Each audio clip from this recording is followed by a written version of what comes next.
What's up, guys? Hello, hi, namaste, everyone. Like always, I would like to start by thanking my viewers for coming and watching in my channel. And today, I want to talk about 7 takeaways of building wealth slowly and gradually. So, I'm gonna talk about a book that I recently read. This is the name "The Richest Man in Babylon," and it talks about the success secret of an ancient, how in the ancient period people gradually and slowly build the wealth. So if you haven't subscribed my channel yet, go ahead, please subscribe. It will really help me out a lot, and let me know what you think about this video. So here we go, talking about the 7 takeaways of how to create a wealth slowly and gradually. So the number one takeaway is start the post the fattening. So the author says start the post to fattening. So here in this concept, the author explains how in our daily life we pay our for our expenditure, we pay for our grocery, we pay for our vehicle, we pay for insurance, we pay for almost everything that we consume, and yet we do not pay to ourselves. Like when you get the wages and salary, if you ask yourself how much do you pay to yourself, that wealth of yours, nobody else, and that you keep it to yourself. Here so here the author argues that no matter what, you gotta pay yourself at least 1/10 of your income. And the author also says that going ahead, pay third tenth of your income in debt, and live with like 5/10 of your income with your go on with your life. You gotta live a life, so it can be 5/10 or 6/10 depending upon your expenditure. So I think this is one of the simple yet effective takeaway to start with, to get our money going. So this is the first takeaway. And the second one is control the expenditure. It sounds so simple, everybody knows that, and yet, like, most of the time we always have been going overboard, desiring something that we actually don't need it. So if you consider this, and if you think about it, and if you can actually focus this, implement this in our life, maybe it will help. So let us not burden ourselves with desire that of having more things than we can actually afford to with our source of income. So if we can do this, maybe it will help us reduce our debt. So number 3 is make the money multiply. Here the author says make the gold multiply.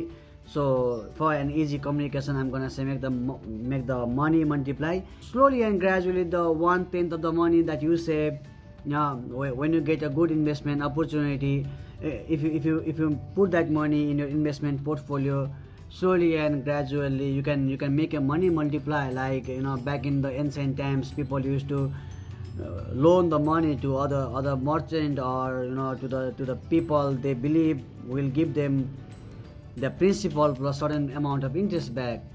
So that way you can help multiply your money. So number 4 is guard the treasure from loss. This is very common. Like, most of the time we have our money, and then somebody says a way, or somebody says now I know a way to quickly multiply our money, and then we jump into this. One of the greatest example is stock market, where a friend of yours is gonna say, hey, I know this company is gonna be another next big thing, and we put the money, or any example that suits our mentality. So the takeaway here is we have to guard our money from loss. Never lose your principal, or at least try to be an intelligent investor. Try to analyze and read the market, or read the place you are investing your money on. That way you can guard your money. So number 5 is make of a profitable investment.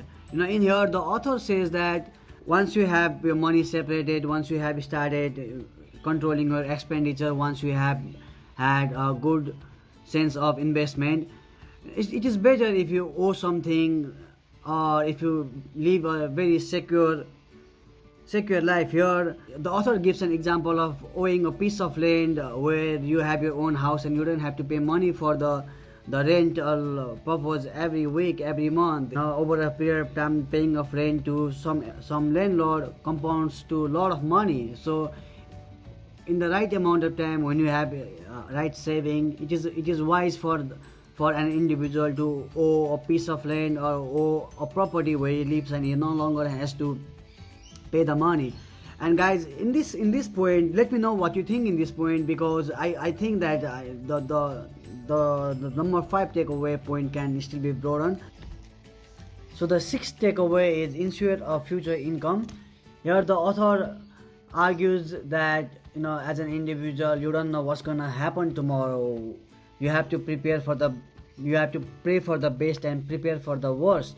So in this point, author says ensure a future income. If tomorrow something is to happen to you, make sure you leave something behind to your upcoming generation. So it might be, having certain amount of money or investment portfolio or stocks or bonds, anything that you have saved and preserved that you can leave to your generation. And also authors argues that it's better to leave a will that clearly states to whom you're gonna give what, so you don't have to, or the upcoming generation don't have to argue and fight over that thing.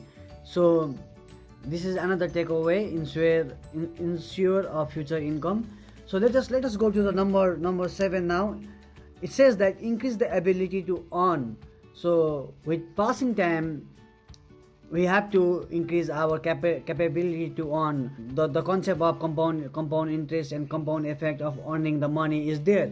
However, along with that, if you can, the author says you have to improve on your skill, or you have to improve on your investment portfolio, so that you can always make more money. Like for most of the people, even in today's world, the only source of income is our own labor. The day we don't do our labor, when it comes to like having a job, if you don't do that, you have no source of income. So here the author argues that increase the ability to earn, so you get paid higher for the job you do.